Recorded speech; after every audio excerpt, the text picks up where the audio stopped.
Bonjour à tous, chers amis de la santé globale ou holistique. Bienvenue dans cette vidéo sur le coronavirus, sortir du tout chimique et du tout profit. Je m'appelle Antoine Chevalier, je suis thérapeute quantique depuis plus de 20 ans et je vais donc vous proposer mon éclairage particulier sur ces sujets. J'ai d'ailleurs pris un certain nombre de notes car j'avais beaucoup de choses à partager avec vous. Merci de votre compréhension. L'émergence de cette nouvelle pandémie, en dehors de la remise en cause de nos modes de fonctionnement, nous interpelle sur la gestion de nos sociétés. Et pour cela, je vais prendre deux exemples afin d'étayer mon propos. Le premier exemple concerne notre système de production.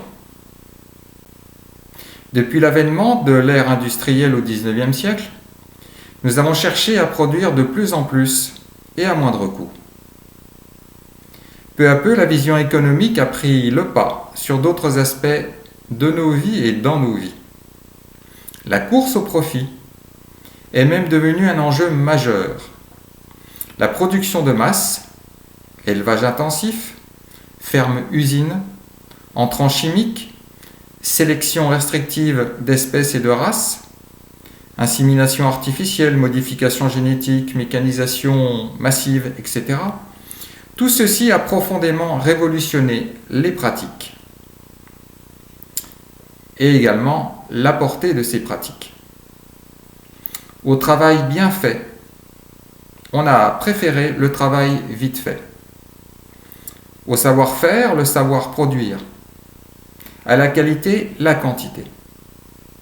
Cette logique nous a conduit à consommer en quelques mois ce que la Terre peut produire en une année. Et chaque année suivante nous fait vivre un peu plus à crédit. Alors si dans une banque, un crédit peut être obtenu, même s'il nous coûte plus cher, sur notre planète, il n'y a pas d'alternative autre que notre Terre. Pas de planète de remplacement, même à crédit. Cette belle logique productiviste, a favorisé l'émergence de nouveautés. Engrais, pesticides, solvants, colle synthétique, matières plastiques diverses et variées, sans se soucier des conséquences. 80% du plastique est retrouvé dans la nature. Science sans conscience, disait Rabelais au XVIe siècle, n'est que ruine de l'âme. Je vais préciser cela dans deux exemples. Tout d'abord, celui du tabac et de la cigarette. Lorsqu'au bout de décennies d'insouciance, on a fini par reconnaître que fumer était nocif, il y a à peu près 4000 substances chimiques dans une cigarette, la solution technologique qui fut choisie a été de mettre un filtre aux cigarettes. Du coup, depuis, à chaque mégot jeté à terre, le filtre met 2 à 5 ans pour se dégrader et peut polluer plus de 500 litres d'eau. Ce sont des sources de Futura-Science. Deuxième exemple va traiter de l'agriculture. La politique agricole a conduit les paysans à détenir des fermes de plus en plus grosses. En voulant faire produire davantage, on a mécanisé les pratiques, faisant s'endetter les agriculteurs et utiliser des produits chimiques très polluants et très chers. Puis, comme on voulait exporter et être compétitif, on a fait baisser les revenus de nos producteurs, et je ne parle même pas des spéculations boursières et autres systèmes d'importation à prix cassés. Aujourd'hui, nos paysans ne peuvent plus décemment vivre de leur travail, ne savent plus produire sans utiliser d'entrants chimiques, et les sols sont morts, ravagés, et les nappes phréatiques polluées. Après avoir considéré le système de production, j'aimerais vous parler santé. Cette crise sanitaire est une bonne illustration de la même logique. Ainsi, la démarche technologique et productiviste a conduit la plupart des systèmes de santé dans une voie scientifique. Seul ce qui est démontré et répond aux critères de l'analyse scientifique peut être considéré comme véritable, donc fiable, car reproductible. Peu à peu, cette vision a donc prévalu. La maladie est devenue le centre d'intérêt avec ses vecteurs, virus, bactéries, champignons, etc. Au détriment de l'humain global, du terrain. De la même façon, a-t-on cherché à produire des traitements non plus naturels, mais reproduits chimiquement. La recherche a produit de nouvelles molécules, sorties de leur contexte naturel ou bien créées de toutes pièces. La chimie, qui a commencé à nous inonder dans les années 50 avec les matières plastiques, s'est diversifiée dans les domaines agroalimentaires, avec les additifs, conservateurs, etc., et pharmaceutiques avec les médicaments. Les laboratoires sont devenus incontournables, car pour chaque molécule qu'ils produisaient, ils proposaient aux autorités de santé le bon usage de principes et aussi formaient les acteurs de santé via les visiteurs médicaux, les formations, les colloques et autres prestations. Là encore, c'est mis en place toujours la même logique de produire et à moindre coût. L'utilisation d'antibiothérapie excessive pour les humains et pour faire prendre du poids et éviter les conséquences de la promiscuité pour les animaux d'élevage intensif, plus la délocalisation en Inde et en Chine des productions de médicaments, est une impasse.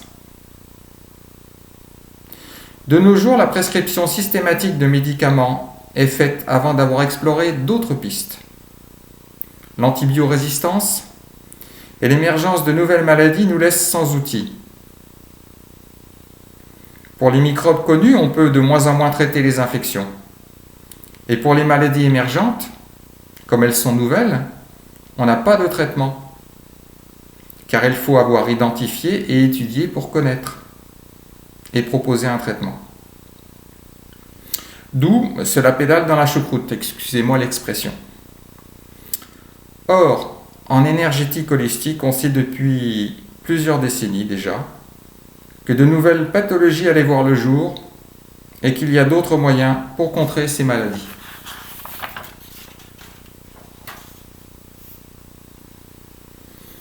De plus, comme tout a une raison d'exister, ces événements sont là pour nous aider à évoluer. Alors que faire quand on n'a plus assez de structures, de matériel et de soignants? Même plus assez de thérapeutiques. N'oublions pas que les budgets ont été rognés, les soignants n'ont pas été écoutés, et même au sein des établissements de santé non reconnus. On a même cherché à rentabiliser la médecine pour qu'elle coûte moins cher. De plus, notre culture scientifique nous a coupé d'autres voies et perspectives. Sous prétexte que tout n'est pas clair, défini, démontré et certifié, on ne veut pas prendre en compte un traitement proposé par le professeur Didier Raoult à moins de 15 €.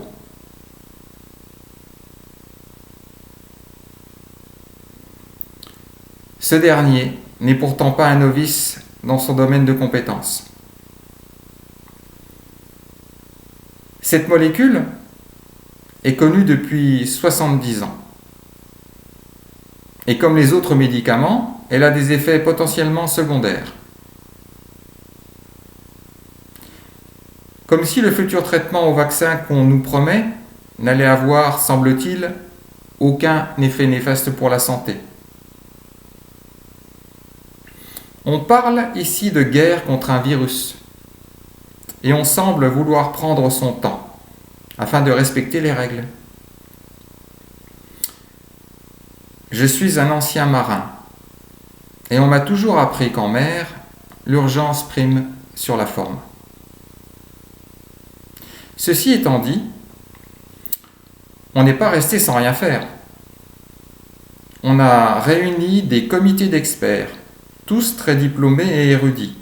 Respect. qui vont aider les décideurs politiques à décider. Pourtant, cette crise sanitaire était une opportunité extraordinaire d'ouvrir à nouveau la médecine scientifique qui a déjà tant apporté et de regarder plus loin, plus grand et sur les côtés. Voir ce que les autres thérapeutiques pouvaient proposer. Médecine chinoise, ayurveda, aromathérapie, phytothérapie, homéopathie, etc. Non pas pour trouver le traitement, le médicament ou le vaccin miracle, future opportunité juteuse pour les laboratoires, mais en attendant de voir ce que chaque approche pouvait offrir en termes de lutte contre la diffusion de ce virus. Réconcilier enfin Louis Pasteur, lutter contre les microbes, et Claude Bernard, renforcer le terrain. Faire s'entraider, coopérer la médecine scientifique et les médecines empiriques et du terrain. Ne pas laisser les soignants et les patients sans rien, à part le confinement. Et comme le disait dans une conférence un médecin, de confiner pour la première fois des bien portants. De ne pas mentir sur l'utilité des masques, faute d'en avoir en stock. De ne pas faire peur et de ne pas bloquer l'économie du pays. Pourquoi n'a-t-on pas jugé intéressant de prendre l'avis d'experts en médecine douce ? Si c'est juste une question d'être médecin, d'avoir un diplôme reconnu, il en existe des médecins formés en homéopathie, médecine chinoise, aromathérapie, phytothérapie et autres. Pourquoi ne pas voir toutes les alternatives qui permettent de renforcer nos protections naturelles contre cet agent infectieux avec ce qui existe déjà et fonctionne ? Pourquoi laisser la population en proie à la peur et au désarroi ? Car si je résiste mieux au virus, je n'aurai peut-être pas besoin de réanimation, de respirateurs, et n'irai pas encombrer le système de santé, qui ne tient aujourd'hui que par la vaillance et le dévouement de ses personnels. Il existe pourtant tant d'approches de santé permettant de mieux résister aux infections et maladies et surtout de les prévenir. C'est aussi cela, me semble-t-il, le rôle d'un ministre de la Santé, que de tout mettre en œuvre pour la bonne santé de la population. À moins que celle-ci ne soit réservée à la seule médecine allopathique et au profit des laboratoires pharmaceutiques. Que nos décideurs n'occultent pas qu'en 2019, 70% des personnes ont recours à ces médecines dites douces et naturelles, selon l'Observatoire Santé Claire. Comme en politique avec le vote blanc, il y a des faits qu'on ne veut pas apparemment prendre en compte. Lorsque le pouvoir central, pour diverses raisons, ne semble plus jouer son rôle, il reste le pouvoir individuel. Votre pouvoir, notre pouvoir. Voici quelques pistes d'action individuelles à méditer.